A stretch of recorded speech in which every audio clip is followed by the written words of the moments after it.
तो चाहे किसी भी मार्ग में हो, भगवान तो भक्ति देखते हैं बस, कि भाई तुमको तत्व ज्ञान हुआ नहीं हुआ, तुमको पता चला मेरी माया या नहीं चला, तुमको हमारे स्वरूप का ज्ञान हुआ या नहीं हुआ, माया का ज्ञान हुआ या नहीं हुआ।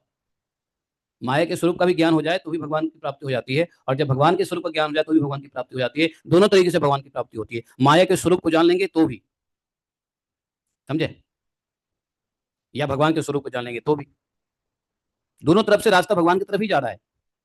लेकिन एक रास्ता माया को जानने में जाओगे तो हो सकता है फंस जाओगे, भगवान को जानने जाओगे तो हो सकता है ठीक ठाक पहुंच जाओगे, शॉर्टकट रास्ता है। वही माया से जाने का रास्ता है प्रवृत्ति मार्ग, और भगवान के तत्व को जानने का जो रास्ता है वो है निवृत्ति मार्ग।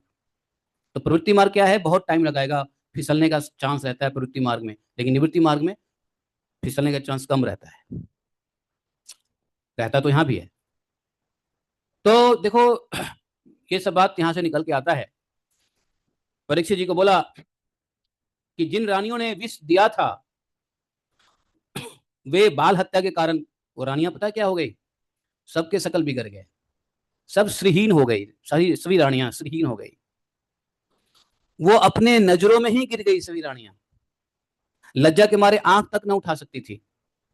सबको सबको पता चल रहा था कि इन रानियों के आंखों में जो शर्मिंदगी है, कहीं ना कहीं इन रानियों ने ही कुछ गड़बड़ किया है। लेकिन बात है कि कौन इस बात को उठाए, क्योंकि अंगिरा ऋषि के उपदेश को याद करके मत्स्यहीन हो, यमुना के तट पर ब्राह्मणों के आदेश के अनुसार बाल हत्या का प्रायश्चित किया सबने,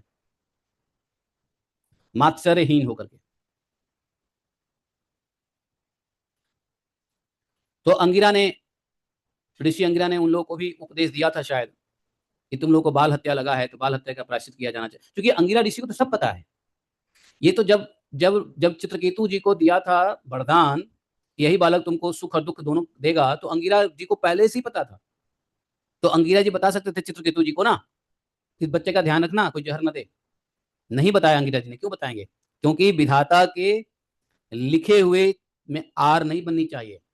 अगर किसी को भविष्य का पता भी हो, ऐसी सिद्धि हो किसी साधु को कि भविष्य का बोल सकता है, नहीं बोलना चाहिए। क्यों?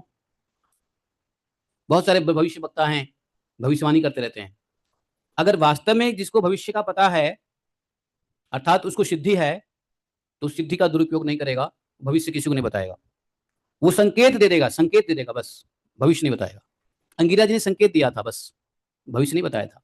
यहाँ अंगिरा जी को पता है कि किसने